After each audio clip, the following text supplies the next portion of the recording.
to give us this opportunity to study Bhagavad Gita. And I'm very thankful to Sridhar ji and the Balaji Temple for hosting this session for us.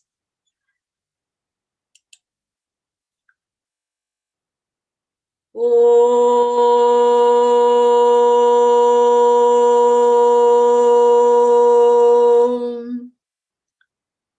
Om.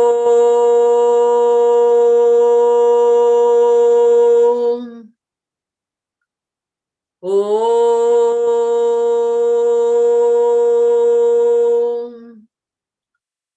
Om Sahana Bhavatu Sahano Bhunaktu Sahaviryam Karavavahai Tejasvinavadhitamastu Mavit Vishavahai. Om Shanti Shanti Shanti. Om Parthaya Pratibodhitam Bhagavata Narayanena Swayam Vyasena Kratitam Purana Munina Madhye Mahabharatam Advaitam Mridavarshinim Bhagavatim Ashtadashadhyayinim Amba Tvam Anusantathami Bhagavad Gite Bhavatveshini. Namostute Vyasa Vishal Buddhe Fullaravindayata Patra Netra Yena Tvaya Bharata Taila Purnaha Prajvalito Jnanamaya Pradipaha Prapanna Parijataya Totra Vetraikapanaye Jnanamudraya Krishnaya Geetam Mridatuhe Namaha. Sarvadharman Parityajya Mamekam Sharanam Vraja Aham Tva Sarva Papebhyaha Mokshayishyami Ma Shuchaha. So we will start with first chanting the entire first chapter. I'm not sure if all of you have your books. What I have today is I'm going to be sharing the English version just so that everyone will be able to read. And I know this might be difficult for some of you, but I thought it's better to share the English one so that everyone can read that. So let me do that.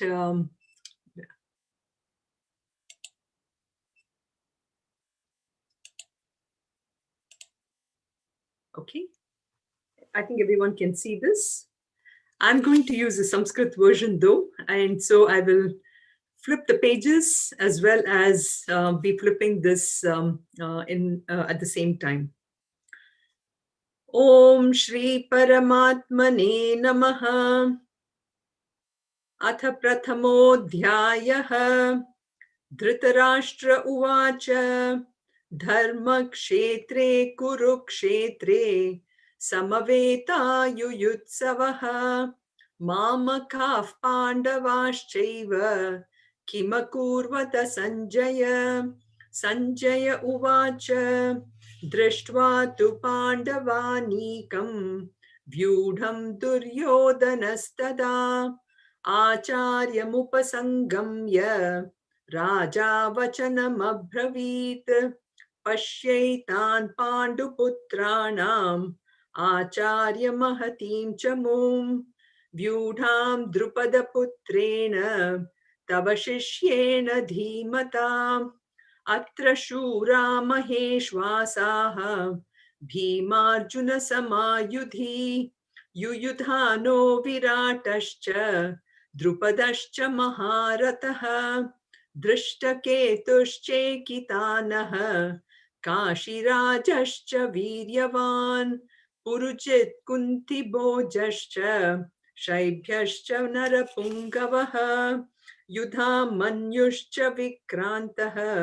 Uttamaujascha Viryavan Saubhadro Draupadeyascha सर्व एव महारथाः अस्माकं तु विशिष्टाये तानि बोधत्विजोत्तम नायका मम सैन्यस्य संज्ञार्थं तान् ब्रवीमि ते भवान् भीष्मश्च कर्णश्च कृपश्च समितिञ्जयः अश्वत्थामा विकर्णश्च सौमदत्तिस्तथैव च अन्ये च बहवः शूराः मदर्ते त्यक्तजीविताः नानाशस्त्रप्रहरणाः सर्वे युद्धविशारदाः अपर्याप्तं तदस्माकं बलं भीष्माभिरक्षितं पर्याप्तं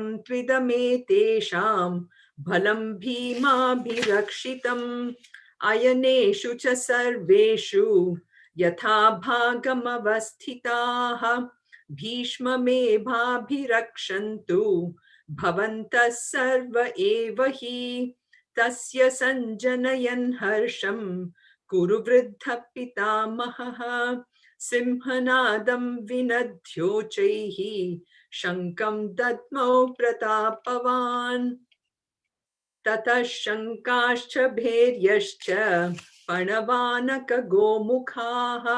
सहसैवाभ्यहन्यन्त सशब्दस्तु मुलोऽभवत् ततः श्वेतैर्हरैर्युक्ते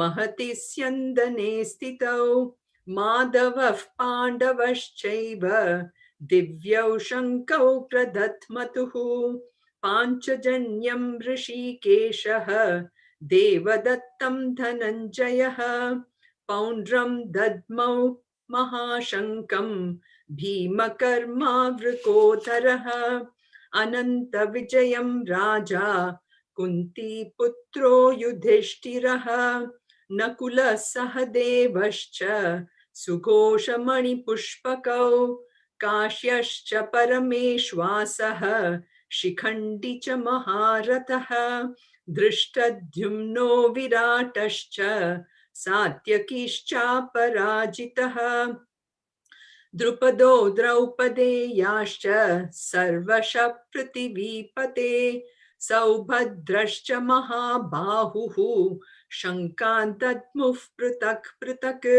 सघोषो धार्तराष्ट्राणां हृदयानि व्यदारयत् नभश्च पृथिवीं चैव तुमुलो व्यनुनादयन् अथ व्यवस्थितान् दृष्ट्वा धार्तराष्ट्रान् कपिध्वजः प्रवृत्ते शस्त्रसम्पाते धनुरुद्यम्य पाण्डवः ऋषिकेशं तदा वाक्यम् इदमाह महीपते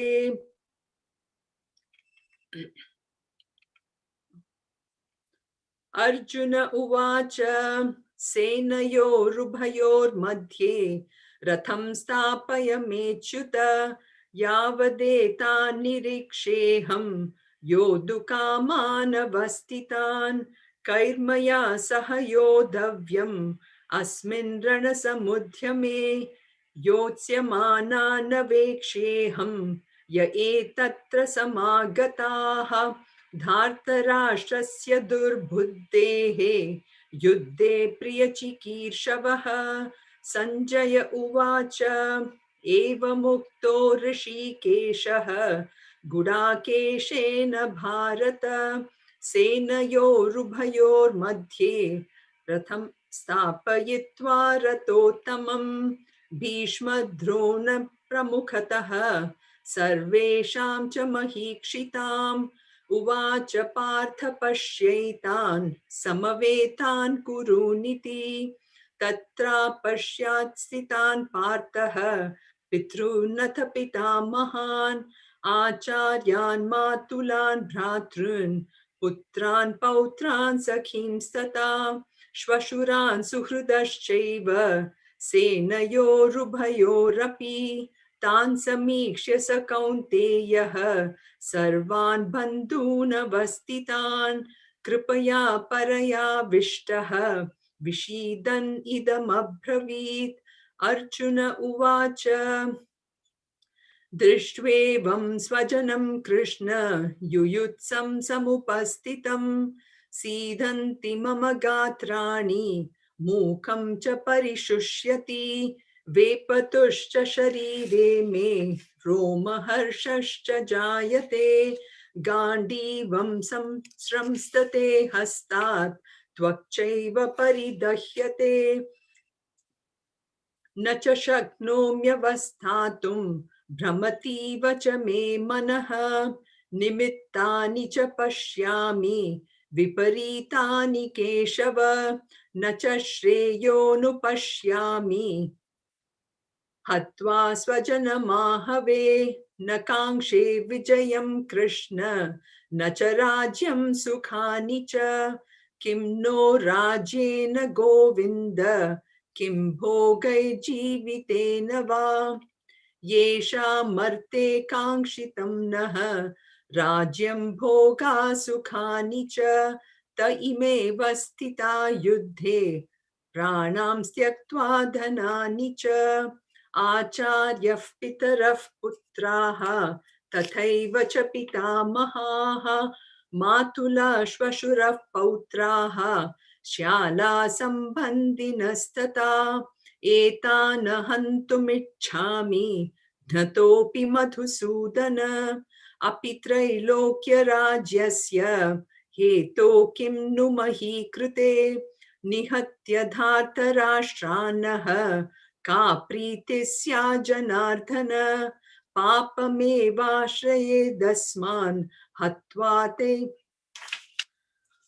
पापमेवाश्रयेदस्मात् हत्वैतानाततायिनः तस्मान्नार्हा वयं हन्तुं धार्तराष्ट्रान् स्वबान्धवान् स्वजनं हि कथं हत्वा सुखिनः स्याम माधव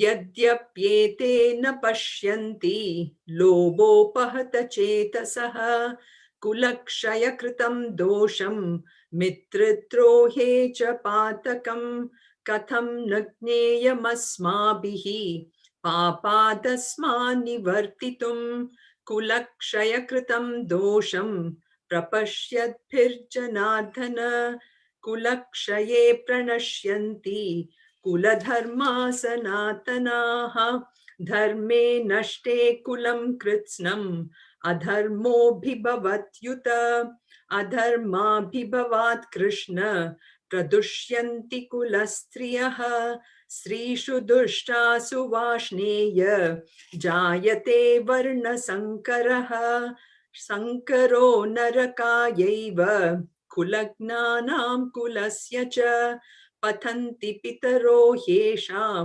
लुप्तपिण्डोदकक्रियाः दोषैरेतैकुलज्ञानां वर्णसङ्करकारकैः उत्साध्यन्ते जातिधर्माः कुलधर्माश्च शाश्वताः उत्सन्नकुलधर्माणां मनुष्याणां जनार्दन नरके नियतं वासः भवतीत्यनुशुश्रुम अहो बत महत् पापम् कर्तुं व्यवसिता वयं यदृच्छा सुखलोभेन हन्तुं स्वजनमुद्यताः यदि मामप्रतीकारम् अशस्त्रं शस्त्रपाणयः धार्तराष्ट्रारणे हन्युः तन्मे क्षेमतरं भवेत् सञ्जय उवाच एवमुक्त्वार्जुनः साङ्ख्ये रथोपस्थ उपाविशत् विसृज्य सशरं चापं शोकसंविघ्नमानसः ॐ तत्सदिति श्रीमद्भगवद्गीतासु उपनिषत्सु ब्रह्मविद्यायां योगशास्त्रे श्रीकृष्णार्जुनसंवादे अर्जुनविषादयोगो नाम प्रथमोऽध्यायः।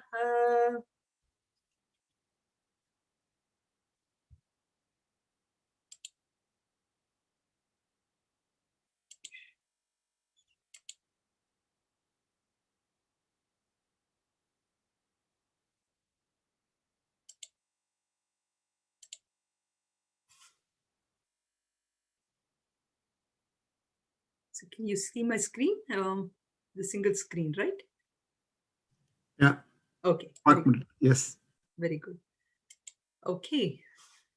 So we chanted the whole first chapter, and now let us try to review the shlokas, keeping in mind the crisis challenge that Arjuna has gone through. So we will go through from the first shloka onwards, and we'll touch the high level points and see what are the factors that we can relate to. So at any point in time, if anybody has a question or want to share, as I mentioned in my WhatsApp message, I want to make this interactive. So if at any point you have a message or something, you can put it on the chat, and I can open the chat, and then maybe we can stop the presentation or something, and then we can discuss. So we could do it that way, or alternatively, I can finish the whole presentation. And actually, I have a real-time scenario in the form of pictures I am showing, which will help us jog a memory on what kind of situations do we see as it relates to in terms of our lives, in how these factors that I show in this first chapter, how that can relate to a challenge. So we will see how it goes. This is the first time we are trying this on Zoom, on such a public platform. So we will see. So we started the first chapter by first defining what the problem statement is. So what is the problem statement? It is basically nothing but a common human problem. The common human problem is, as actually Gurudev describes in Guru Swami Chimayananda, describes in his commentary, he says the basic problem for us as a human problem is we have forgotten our true nature, our own divine nature. And this divine nature, which is the oneness, and okay.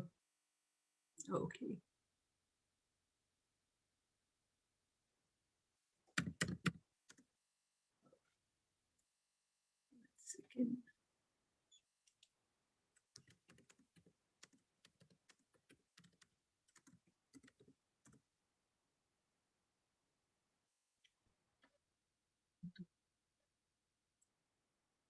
So you see only the slides, right? Okay. You can see, you can see my Notes too. notes. Okay, let me change that. One second. So this is what happens when I changed it. One second.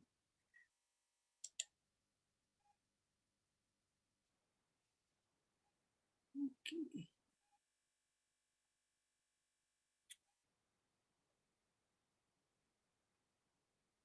I have to. One second. Okay. Okay. I think I know what the problem is.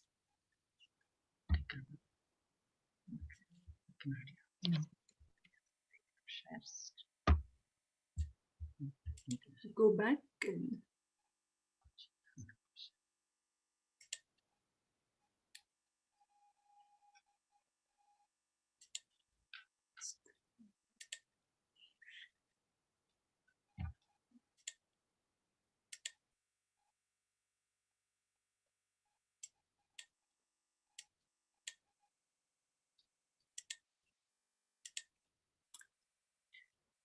Good.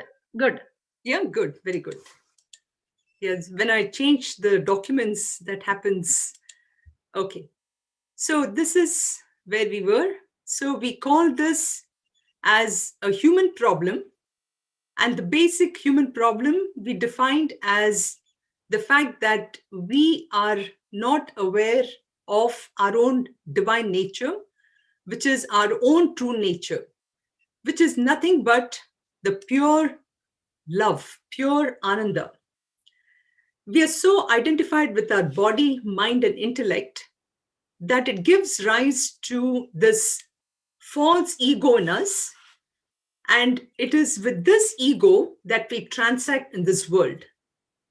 And this ego in us leads us into a lot of problems. So that is the problem which Arjuna is facing, and that is what we will see. And from the first chapter basically just defines the problem. From the second to the 18th chapter, we now are able to understand, or Lord Krishna will tell us about and remind us what our true nature is. And through the methods of karma, bhakti, and jnana, we will be able to understand furthermore what we need to do in order to regain our true nature. So then we moved on to understanding, where I mentioned this not knowing my infinite nature. We talked about the sense of ego.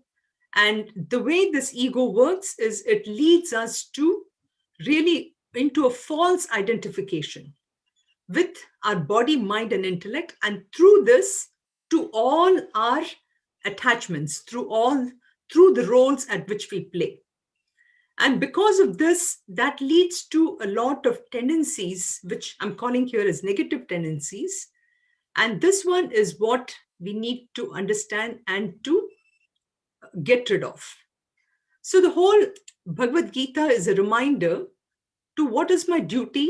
It starts off with by a reminder what is my duty, my responsibility. And the first shloka itself starts with the word dharma, and then it concludes with the word dharma also in the 18th chapter. But this is from the point of the dharma. But then, as we see, Lord Krishna actually works with Arjuna in truly revealing him to me what our true nature is. So that is really the root cause. And what we see as dharma is more from our transactional nature. So the whole breakup of the first chapter we saw was in shlokas 1 to almost the 20th shloka, the 21st shloka, is really setting the stage, where we see from the point of from where Dhritarashtra is speaking, and we'll go through the shlokas. At that point, we will discuss more, and Arjuna is ready to fight until that point. Then shlokas 20 to 27, we find that Arjuna is ready to start the war. He's all fired up. And then when Lord Krishna takes him to the battlefield, something happens in him. He undergoes a panic attack. And that's when the grief enters. So we saw that. And then from there on, we see literally a downward spiral for Arjuna. He goes through a psychological issue, a neurosis, if you will. And then from there on, we find that he is trying to justify his condition through dharma, through his family, and so many different things. We will see that. So the first shloka opens up with Dhritarashtra asking his assistant Sanjaya, Dharma kshetre kurukshetre samaveta yuyutsabaha mamaka pandavaschaiva kim kurvata Sanjaya, kim akurvata Sanjaya. So we see that Dhritarashtra, who has been given this vision, he doesn't want to really see it. So he asks Sanjaya to tell him everything that is going on, because he's afraid that he's going to know about his sons dying and he doesn't want to face that, right? So the shloka itself says, Mamaka Pandavaschaiva Kim Akurvata Sanjaya. So he's already showing a distinction between his children and his brother Pandu's children, thereby showing this aspect of an attachment. And this attachment, which is also leading to the sense of ego in saying that they are my children. So this is the first step in which we understand how the ego starts to play a part here. So that is one of the first steps, which leads to any kind of the crisis, if you will, is one of the first steps here. Now, in the second shloka, we see then Sanjaya taking over from Dhritarashtra, and Sanjaya starts to explain to Dhritarashtra about Duryodhana here. So he says about having seen the army of Pandavas, Duryodhana is now approaching his teacher with the words. Since we chanted the shloka, I'm going to focus more on the English part of it because this would help us more with the narrative and also to tie in all the concepts together. So you see that Prince Duryodhana, the very fact that his name Raja is mentioned here, he's not approaching his teacher Drona with as a student, but more as a king, already indicating the arrogance with which he's starting to behave in towards his teacher. You can see that. So from here on, you will see Duryodhana, because of the fact that of all the history that we have gone through about how it is by very unjust means that he has taken the kingdom away from the Pandavas, and therefore his motives being impure and his cause is really unjust, and he's not willing to give up the he's not willing to give up the land for them, which causes the Mahabharata war. And so you see that his motives are impure, and even though the army of Kauravas is much larger, they are about, if the army of Pandavas is about 7 Akshauhinis, you have the Kauravas, which is about 11. So, uh, so even though he's much well equipped, his mind is very restless and agitated. And you see that coming through in all these shlokas, in the next 3 shlokas, where he starts to first explain about the Pandava army to his teacher Dronacharya, rather than really introducing his own army. So you see, this is a second condition that sometimes lead to crisis, is when the mind is agitated and restless. At that point, it leads to a sense of insecurity, and it leads to a sense of a sort of a competitive. I saw that my video suddenly went off here. So it leads to competitiveness. And so now we see in shloka number 3, where Duryodhana is introducing the Pandavas. And he starts first by introducing Drishtadyumna, who is Dronacharya's enemy's son. And Duryodhana taunts Dronacharya by saying that he has taught Drupada's son, and therefore, what more can you expect from this war? So he's trying to rattle his teacher a little bit here. And then from here on, you see that he introduces his further all the great warriors on the Pandava side. Again, Duryodhana's sense of feeling a little insecure from the fact that the way he explains that all these warriors on the Pandava side are great, mighty archers. And he compares them to Bhima and Arjuna, Yudhana, Virata, Drupada, etc. And then in shlokas 5, continuing on, he gives more descriptions of more of the great warriors, and also in 6, 4, 5, and 6. And then from here on, then he somehow feels, okay, wait a minute, I have not yet introduced our own warriors, and I need to give some, make my teacher feel good. So he now starts to introduce the Kauravas here. And he starts off first by giving credit to his own teacher, Asmakam tu Vishishtaye. But then he makes a mistake of calling Dronacharya as Dvijotama. Dvijotama meaning a twice born Brahmin. And indirectly saying that maybe Dronacharya being a Brahmin is not necessarily fit for being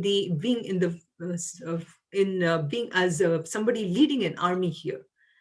So from there on, you can see that again, the second thing to learn in crisis management is when we are not clear in our own intentions. And this is not just in how we speak, but at the mind level, when it is not pure, we project our weaknesses and impurities on others or working in us in our team. So one aspect we can take as a take-home message on what leads to crisis and what are the factors. So this is another one to think about.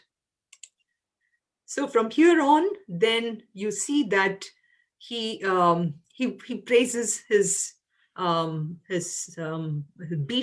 Pitamaha, Karna, Kripa, Ashwatthama, and others. And again, he wants to show that not only do the Pandavas have the great army, but we also have a great army. So he wants to show that who are his friends, who are the people who have sacrificed their lives to come here to fight for him. So Nana Shastra Praharanaha Sarve Yuddha Visharadaha Madharte Tyakta Jivitaha. That's the key word there. For my sake, they have come here. Again, this aspect of ego, our false identification, which is showing up here. Then here, this was a shloka which we said that commentators have interpreted this in two different ways.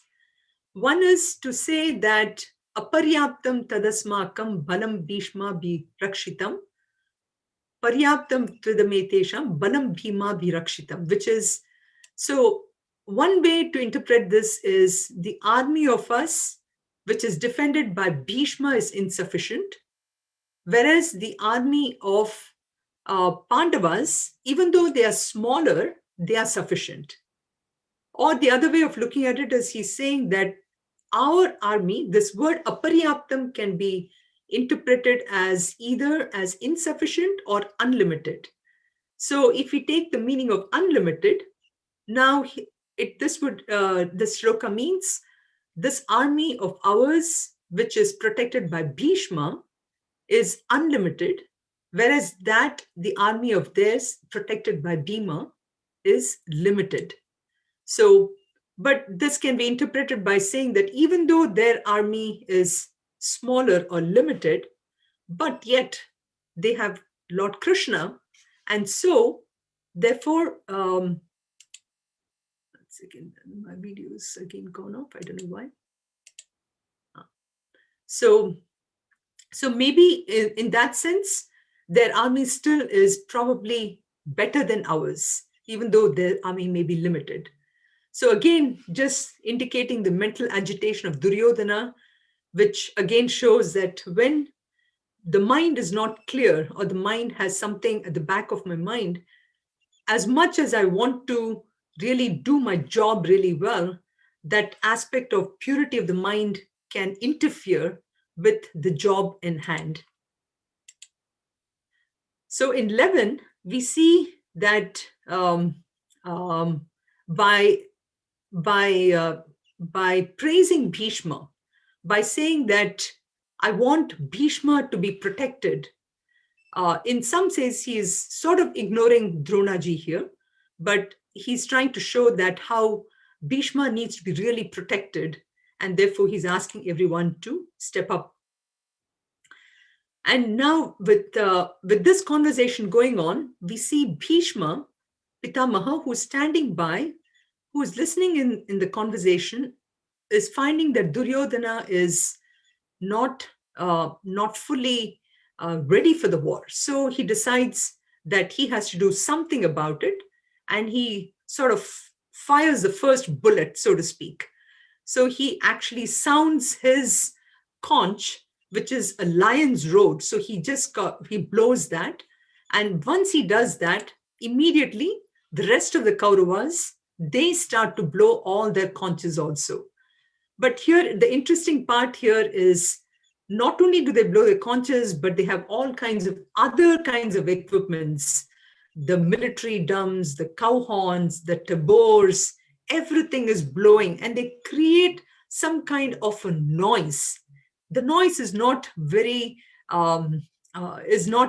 pleasant. It's tumultuous, as the word shows, tumultuous. It's all kinds of noises are going around. And then what happens? While this, on the Kaurava side, you have the army and everything blowing the conches, you have the Pandava side blowing their conches.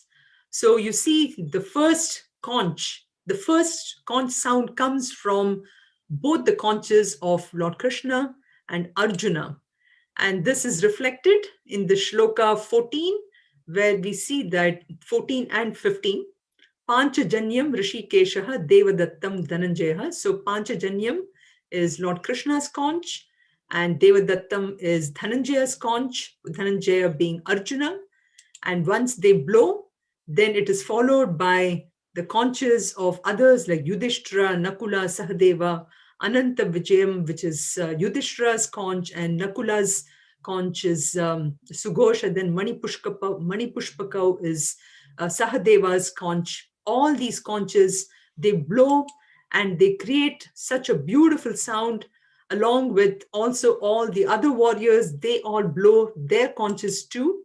And in shloka 19, you see that the description that Sanjaya is telling Dhritarashtra is that the conches made such a sound that the sound went in all directions. They went up and down and in directions, and they were all, and the use of the word here is only conches, indicating that the sound from the Pandava side was much more divine and really loud as well, and great sound.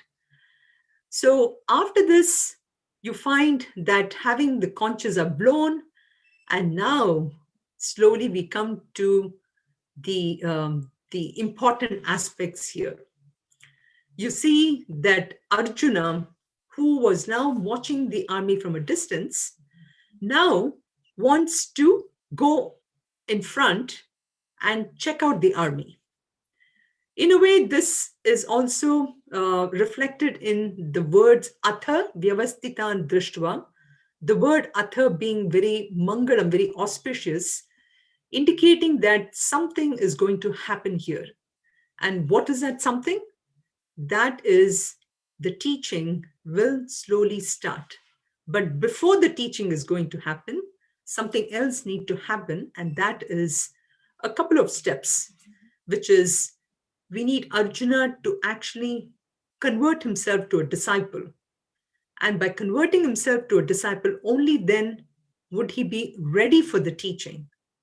And through that aspect, we also benefit from that teaching. So we see that here Arjuna is asking Lord Krishna, Rishikesham tada vakyam idamaha mahipate. Mahipate is referring to Dhritarashtra. So Sanjaya is telling Dhritarashtra that Arjuna is requesting Rishikesham, who is Lord Krishna, to take the chariot in front.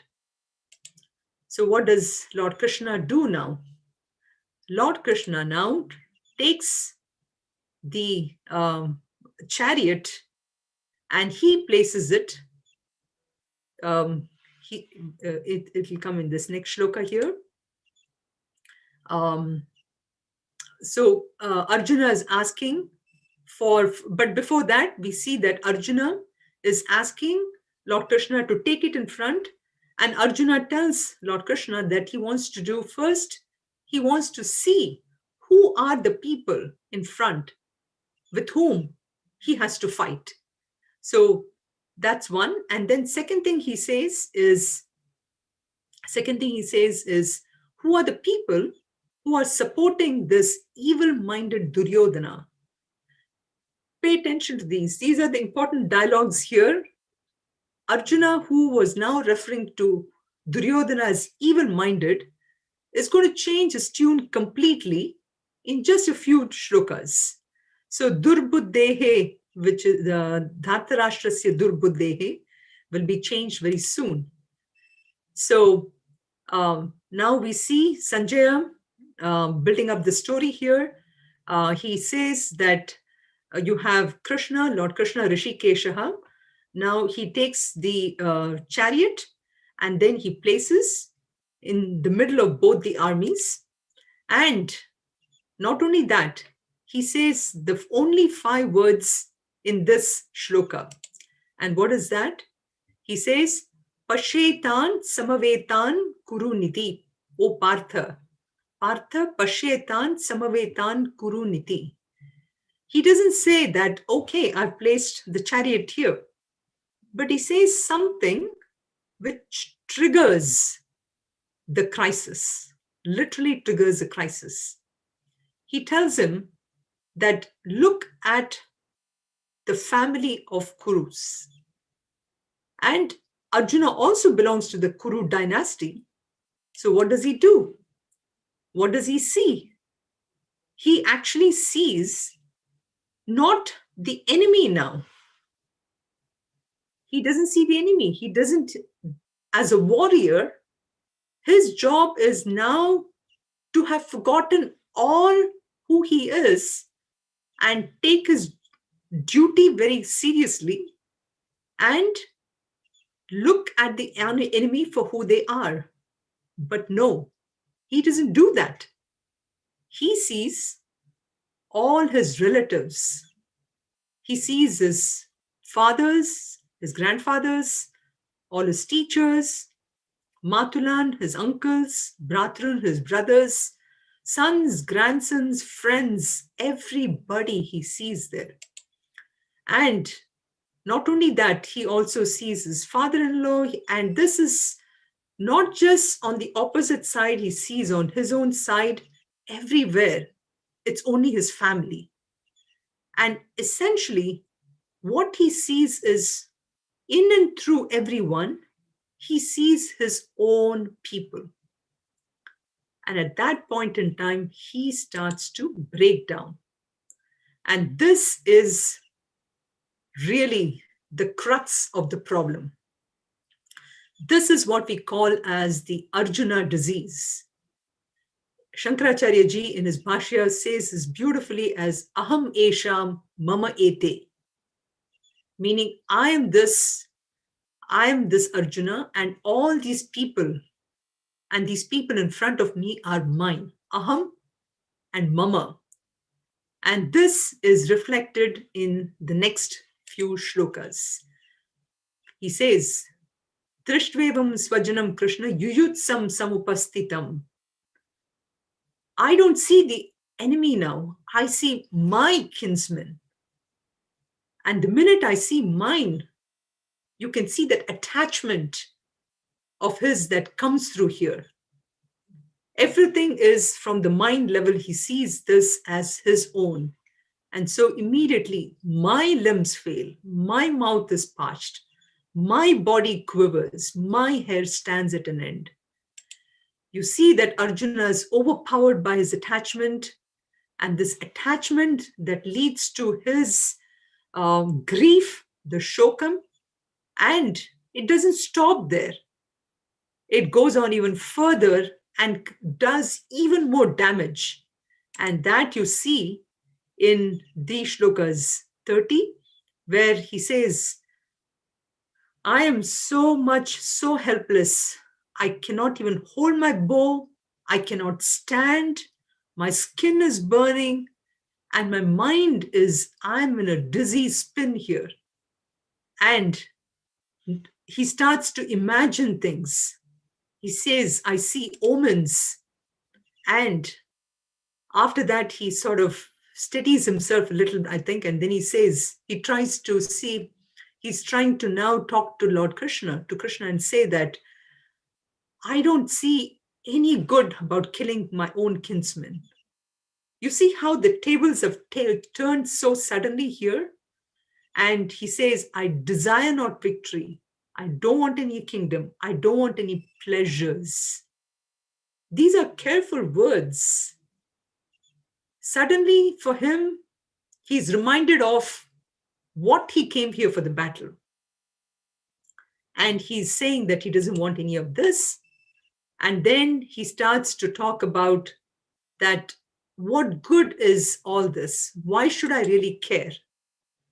And then he starts to look and say that his mind goes into such a pity about all the people in front of him. And the people, he is just identified with them so much that he starts to talk about how they have given their life.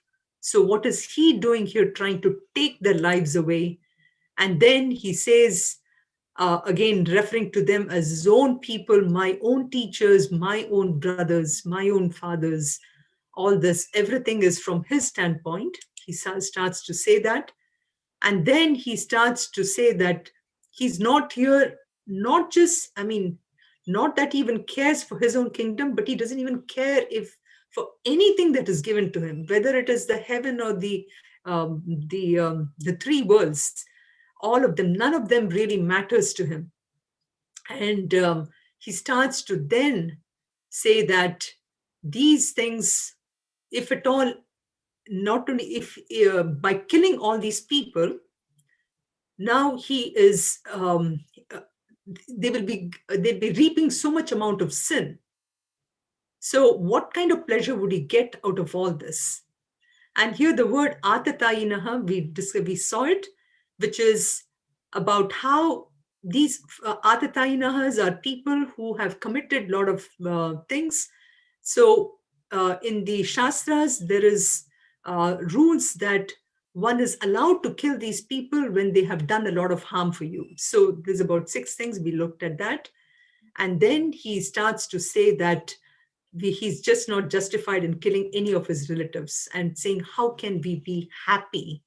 This is another word about he's trying to see what kind of happiness would he get out of all this. So you see, this brings another aspect of crisis management, which is a compromise. He is compromising his responsibility and duty for a personal happiness. Because any way you look at it, if he did not fight, in his mind, it was like they all would not die. And if they don't die, then they're all my people, and I'm going to be happy because they're not dying. So that's the kind of compromise that he does here, which is shirking his own responsibility and looking for more of the personal happiness. Another aspect in which leads to conflict, and the conflicts leading to crisis. So from here, then we see there he talks about how another aspect here, which is trying to show that the Kauravas, their intelligence is clouded by greed, but trying to justify that he should not get into that same aspect as they in trying to fight this war.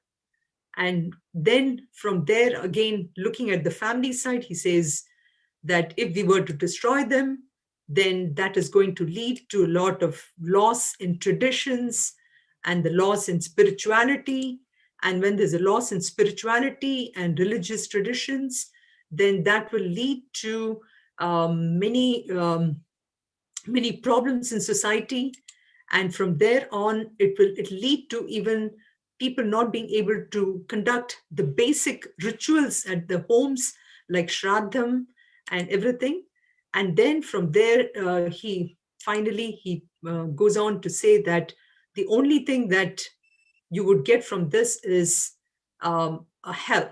You'd be taken to hell because you'd be doing all these doing these wrong things by killing them.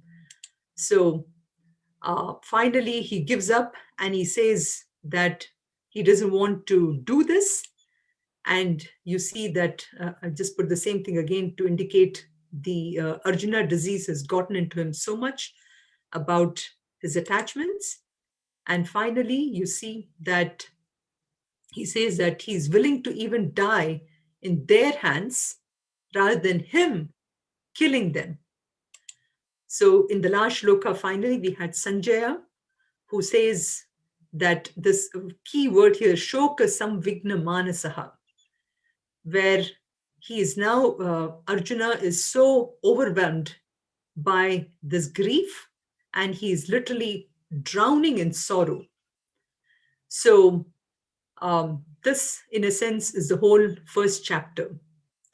So I thought I would illustrate this with a very simple example, and to illustrate how we compromise our duty for happiness. Agreed, we are not Arjunas, or we are Arjunas in some way, but we are not that Arjuna who was so skilled in warfare, who had just about everything he had, all the resources, all the skills, great warriors. If I had time, we could have talked about some of the great examples from his past or where he showed his valor and he had such divine weapons. But we also are Arjunas in some fashion, where we fight smaller crises, not as big as Arjuna's. I guess for a people of Arjuna's stature, he had to fight the Mahabharata war, but for our stature, there may be other things, right? So, in all this, sometimes we compromise our duty for happiness. So, I have a very simple example here. Hopefully, this will spark some examples from your side, which we can try to share and learn.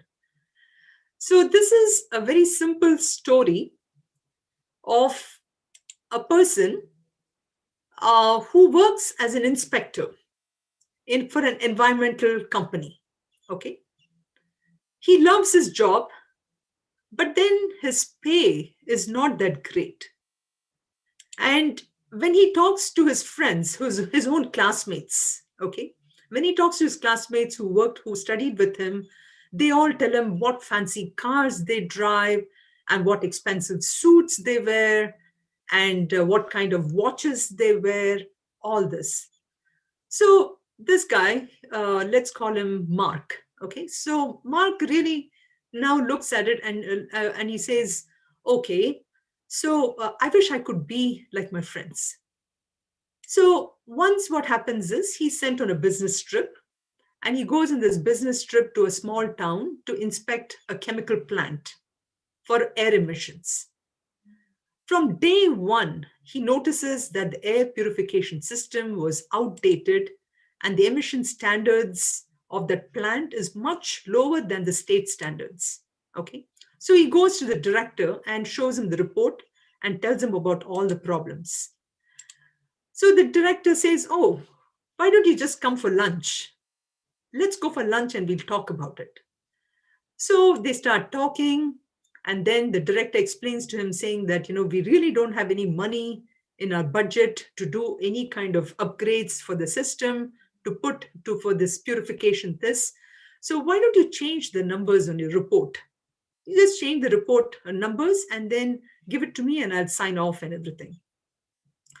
So this guy doesn't know what to do.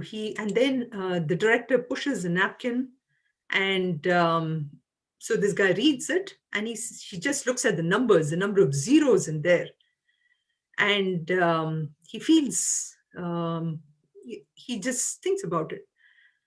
And then that evening he goes for a walk in the town over there. And as he's walking, he's thinking about all the things that he can now buy with this money that he's going to get from this director by just changing those numbers. He can buy a nice car, he can buy the Swiss watch, and he can buy even the suit that he wants. And while he's thinking about all this, suddenly he notices one young girl who is sniffing badly. And she's almost close to tears, and her mother then looks at her and then pulls out an inhaler and then gives it to her.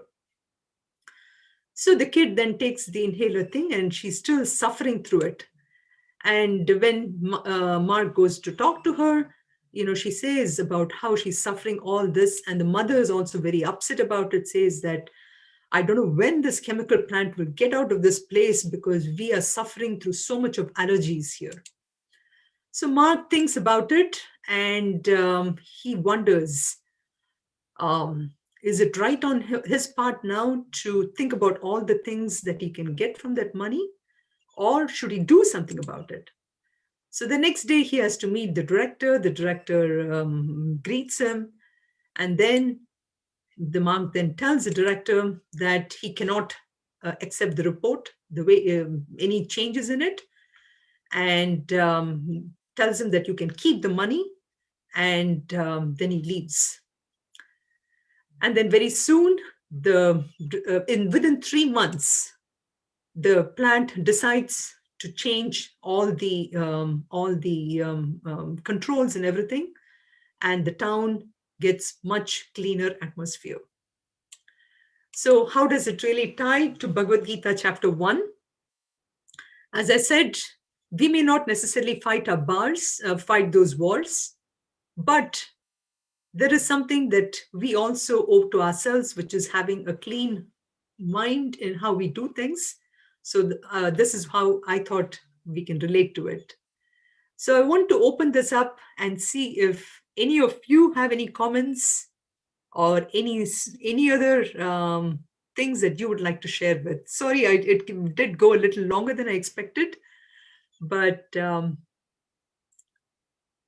I will stop here. Any questions, any thoughts, anything to share?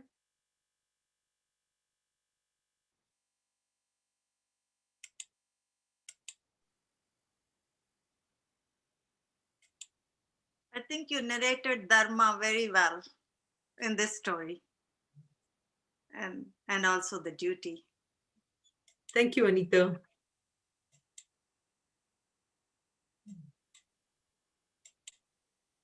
Is there any situations that comes to your mind, which is, as I said, this was just a simple story here, but it could be a real-time story, actually, real-time incident, right?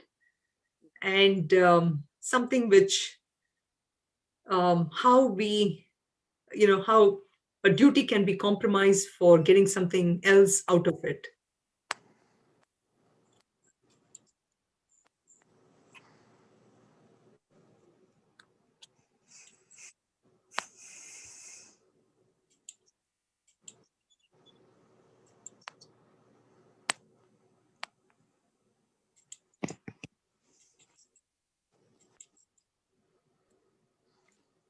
Okay.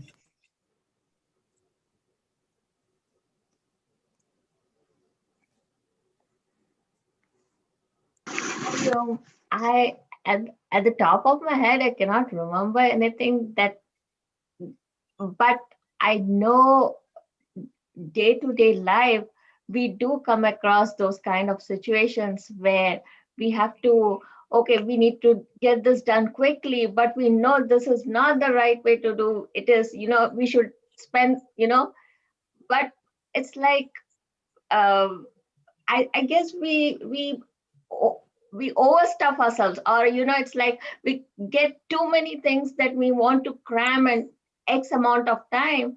We are cutting corners. We are not paying full attention to what we needs to be done, and I think that is what I from that story, that and from what that is what I got out of it, is whatever little you're doing, we should pay attention to what we are doing and do it in the right way, not just for the sake of doing it. We are not doing anyone any favors by doing it. It is for our own sake.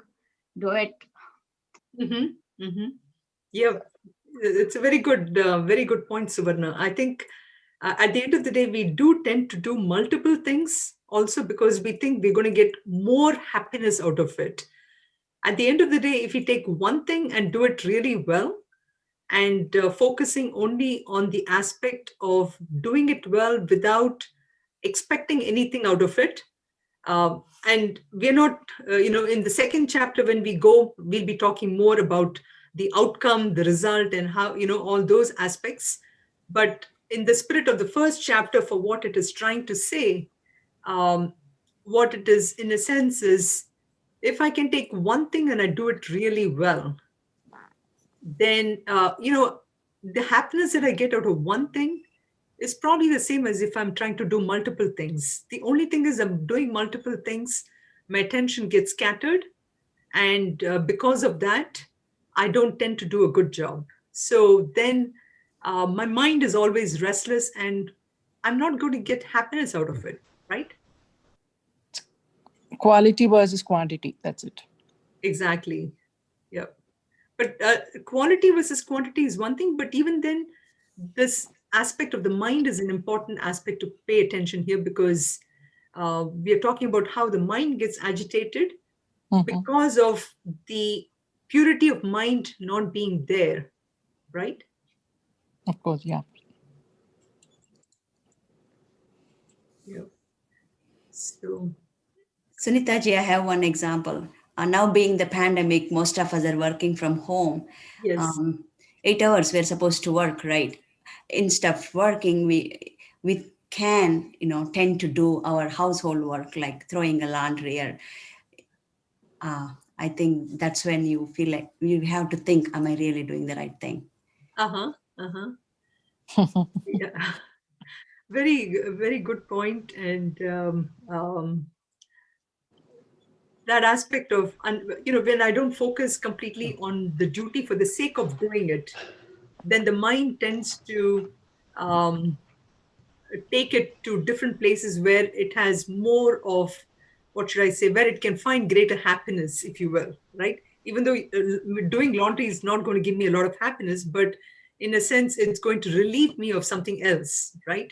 So, yeah. Sometimes we look at our doing our work as something different than my personal housework, right?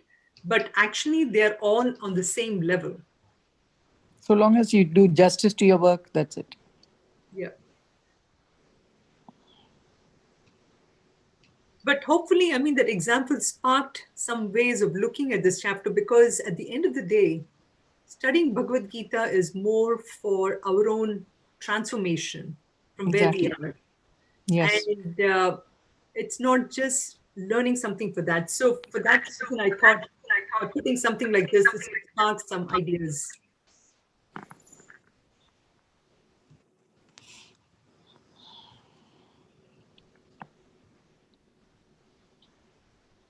I think we are. So do think about it. And if you have any other thoughts or this one, please let me know, and we can have a short discussion next week when we meet. But next week, I will start with the second chapter, and we will have a very short introduction, and then we'll jump into the chapters. The second chapter is a rather big, nice, long chapter. And there is a lot of teaching of Lord Krishna, who is going to give literally the entire summary of Bhagavad Gita. So we'll be looking into that as well. Thank you so much. Very nice today. You're welcome. You're welcome. So we'll stop here, and Sarve bhavantu sukhinah, sarve santu niramayaha, sarve bhadrani pashyantu, ma kaschit dukkha bhag bhavet. Om shanti shanti shantihi. Om Purnamada Purnamidam Purnat Purnamudachyate Purnasya Purnamadaya Purnameva Vashishyate. Om Shanti Shanti Shanti.